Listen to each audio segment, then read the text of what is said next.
मेरा आज का विषय है हिंदी राजभाषा के परिप्रेक्ष्य में ब्योहार राजेंद्र सिंह जी का योगदान।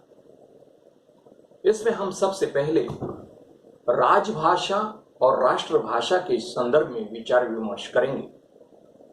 राजभाषा भारत की स्वाधीनता से पहले हिंदी में राजभाषा शब्द का प्रयोग प्रायः नहीं मिलता। सबसे पहले सन 1949 में भारत के महान नेता श्री राजगोपालाचारी ने संविधान सभा में नेशनल लैंग्वेज के समानांतर स्टेट लैंग्वेज शब्द का प्रयोग इस उद्देश्य से किया कि राष्ट्रभाषा और राजभाषा में अंतर रहे और दोनों के स्वरूप को अलगाने वाली विभेदक रेखा को समझा जा सके। राजभाषा का प्रयोग प्रायः राजकीय, प्रशासकीय, सरकारी, अर्ध सरकारी कर्मचारियों, अधिकारियों द्वारा होता है। विविध प्रकार के राजकीय कार्यकलाप की भाषा राजभाषा कहलाती है। कोई भी देश हो, निश्चय ही उस देश का राजकाज चलाने के लिए किसी न किसी भाषा की आवश्यकता पड़ती है। प्रथम संस्कृत का प्रयोग होता रहा, बाद में राजा अशोक की राजाज्ञा से उस काल की पाली भाषा मिलती है।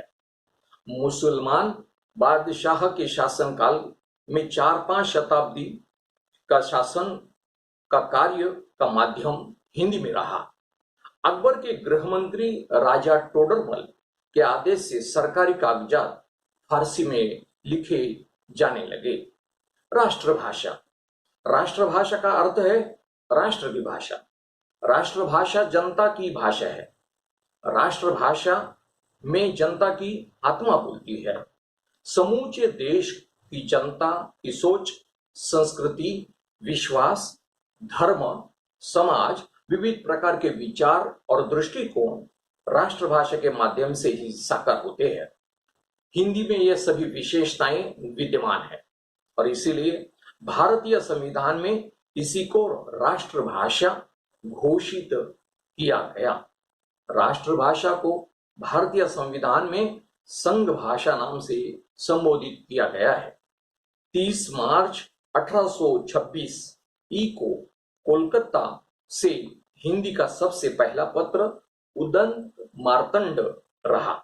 सन 1883 आधुनिक युग के प्रवर्तक भारतेंदु हरिश्चंद्र ने उद्घोष किया, निज भाषा की उन्नति है सब उन्नति को मूल। निज भाषा की उन्नति है सब उन्नति को मूल। बिन निज भाषा ज्ञान के मिटे न ही को सूल। बिन निज भाषा ज्ञान के मिटे न ही को सूल।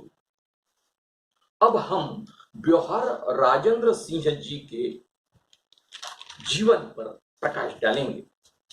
ब्योहार राजेंद्र सिंह का जन्म जबलपुर में शुक्रवार 14 सितंबर 1900 में हुआ। वे जबलपुर के राष्ट्रवादी मॉडल हाई स्कूल के सबसे पहले बैच के छात्र थे। उनका विवाह 1916 में लखनऊ में हुआ। पत्नी राजरानी देवी का जन्म अवध रियासत के कुलीन अभिजात्य दयाल वंश में हुआ था। ब्योहार राजेंद्र सिंह जी का संस्कृत, बांग्ला, मराठी, गुजराती, मलयालम, उर्दू और अंग्रेजी आदि पर प्रभुत्व था। फिर भी हिंदी को ही राष्ट्रभाषा बनाने के लिए उन्होंने लंबा संघर्ष किया। हिंदी को भारत की राजभाषा बनाने की दिशा में अति महत्वपूर्ण उनका योगदान रहा। फलस्वरूप उनके 50वें जन्मदिन पर ही अर्थात 14 सितंबर 1949 को हिंदी की राजभाषा के रूप में स्वीकार किया गया है। यह शुभ समाचार पहले दिल्ली से सबसे पहले जबलपुर के तत्कालीन सांसद सेठ गोविंद दास ने भेजा। स्वतंत्रता प्राप्ति के बाद हिंदी को राष्ट्रभाषा के रूप में प्रतिष्ठित करवाने के लिए काका कालेलकर, मैथिली शरण गुप्त, हजारी प्रसाद द्विवेदी, महादेवी वर्मा, सेठ गोविंदास आदि साहित्यकारों को साथ लेकर राजेंद्र सिंह जी ने अथक प्रयास किए। इसके चलते उन्होंने दक्षिण भारत की कई यात्राएं भी की और दोनों लोगों को मनाए।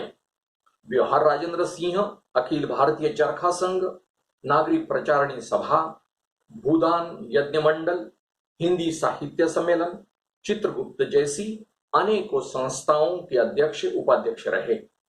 उन्होंने अमेरिका के शिकागो में आयोजित विश्व सर्वधर्म सम्मेलन में भारत का प्रतिनिधित्व किया, जहां उन्होंने सर्वधर्म सभा में हिंदी में ही भाषण दिया, जिसकी काफी तारीफ हुई।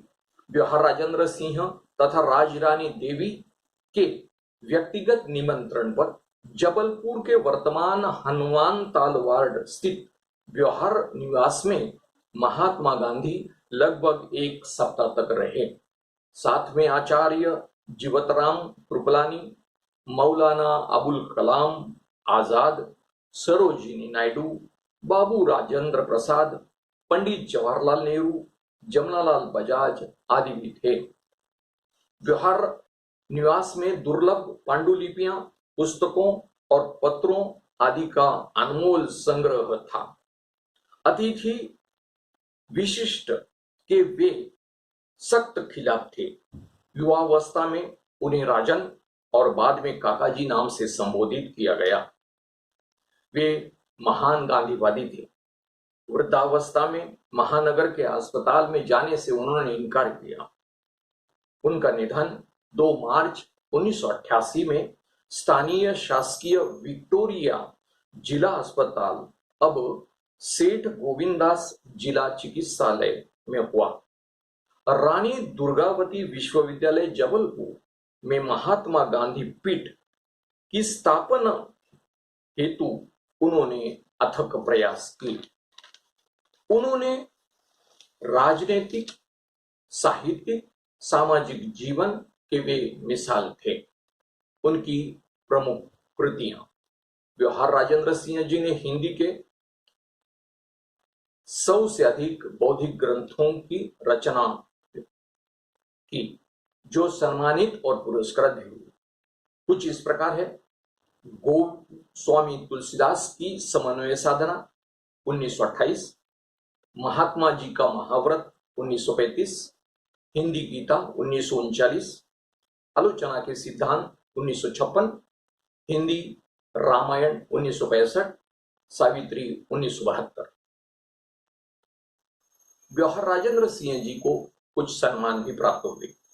साहित्य वाचस्पति, हिंदी भाषा भूषण, श्रेष्ठ आचार्य कायस्थ रत्न आदि से वे विभूषित हुए।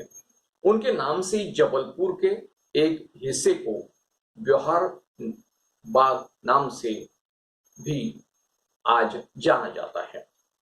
व्यवहार राजेंद्र सिंह जी के इस प्रकार के बहुमूल्य योगदान को आज मैं शत शत प्रणाम करता हूं और बहुत बहुत धन्यवाद।